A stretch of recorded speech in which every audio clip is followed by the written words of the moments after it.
normal, quiet person, nice to anyone who he interacts with, never said anything harshly political like that. So that's why this is such a hard thing to unpack, because no one really knows. No one in the community really knows. Slowly but surely, we are getting little tidbits of information about Thomas Matthew Crooks. But even the tidbits that we're getting, it's not enough to paint the entire picture.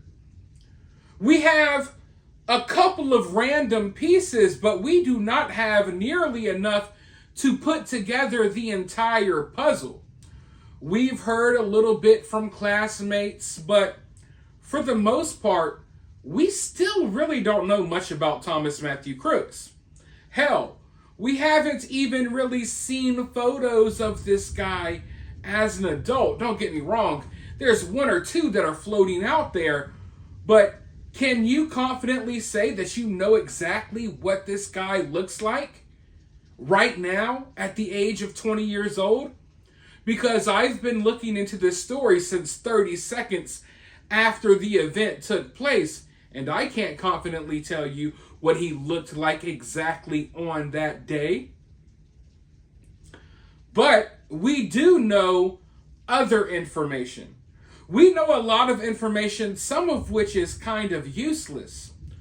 And today, his last internet search was revealed. Let's go ahead and dive right into this article and see what it is. Failed Donald Trump assassin Thomas Matthew Crooks' final online search before the Pennsylvania rally tragedy last weekend was a search for adult videos. Crooks' last search was found when the FBI gained access to the 20-year-old's encrypted Samsung phone. Initial attempts to bust into the Android device at the Pittsburgh field office failed, and the phone had to be flown all the way to Quantico for agents to take a look at it. Now, as far as Thomas Matthew Crooks looking at adult videos, I mean, what do you want me to say? I wouldn't read too much into that. But it is kind of interesting that that is his very last internet search. Like, that's your last search? So what, a couple of days from now, we're going to hear that the Secret Service watched you yank one off before you climbed up on the roof? Honestly, it wouldn't even surprise me. They watched this kid for 3 hours.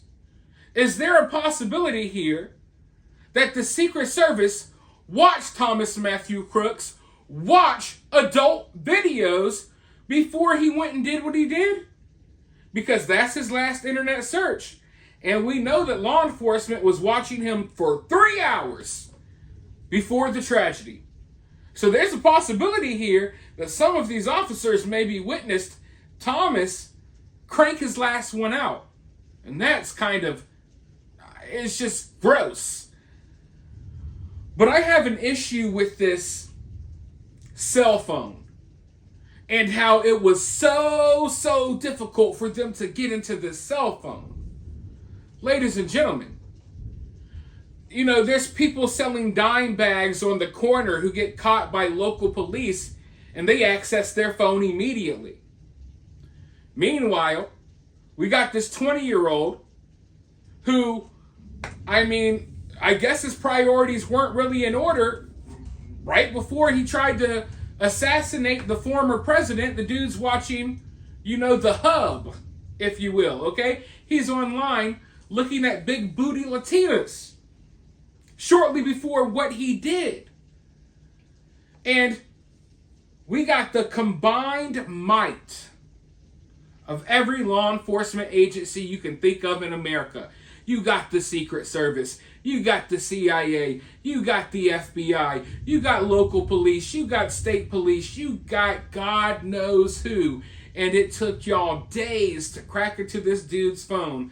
Meanwhile, I cover cases all the time, true crime cases all the time. I never see local investigators have this hard of a time cracking into a phone. And the reason I have a problem with this is because I feel like they're stalling.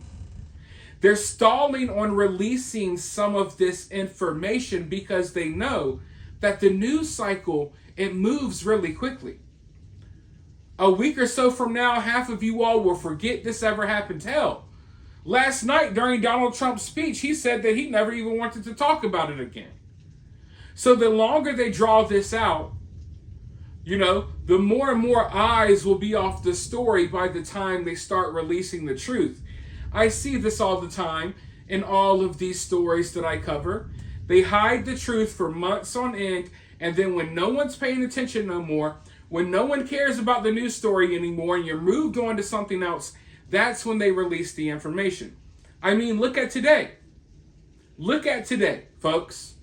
As they're releasing the information about his last internet search, today we had the biggest cyber crash in the history of our world.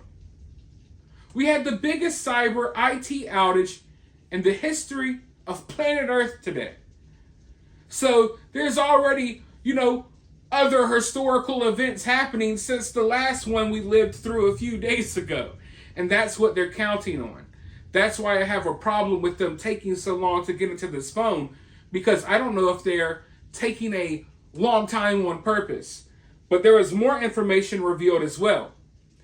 His last search was adult videos, but he also was receiving text messages that day from his parents while he was at the rally. Apparently they were looking for him. They were worried. We know they called law enforcement. Let's see right here. The only other recent activity the FBI found on the phone was texts from Crooks' parents asking where he was. The messages started around 1 p.m. and continued throughout the afternoon. Crooks' parents apparently believed their son had taken one of his father's ARs and gone to a local range.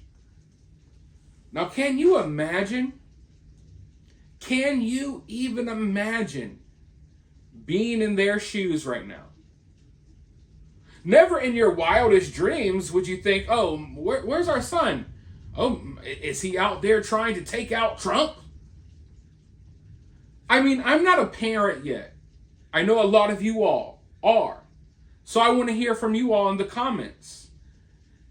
Would you ever assume that your kid would do something as wild as this? Yet at the end of the day, the fact that they were so concerned, he's 20 years old. The fact that they were so concerned that they called law enforcement and things like that, it really makes me, it makes me scratch my head a little bit. It makes me wonder if there were signs at home. Because this is a 20-year-old.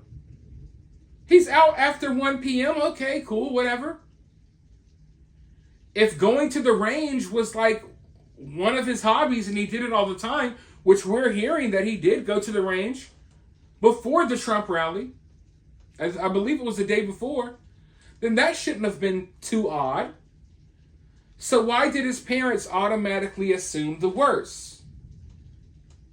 I'm thinking, weren't they therapists or counselors? I'm thinking that the parents knew something. Not a lot, but something. I'm thinking that the parents had a bad feeling that their child was disturbed, something along those lines. I don't think your average parent would automatically assume the worst and call police. And you have to understand, we're not talking about a 6-year-old or a 7-year-old. We're talking about a grown man, even though I still call him a kid. He's 20, but we're talking about a grown man here. But all of this talk about what they found in his cell phone, what about the other cell phone? This guy had 2 phones. Which phone did you find this stuff in? That would be interesting to me.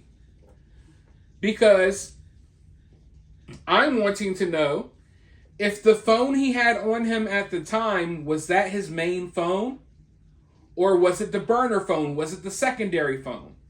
Was the main phone left at home and he took the secondary phone with him? Or did he have his main phone on him and the secondary phone was at home?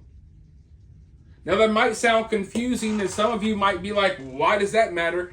I think it kind of matters.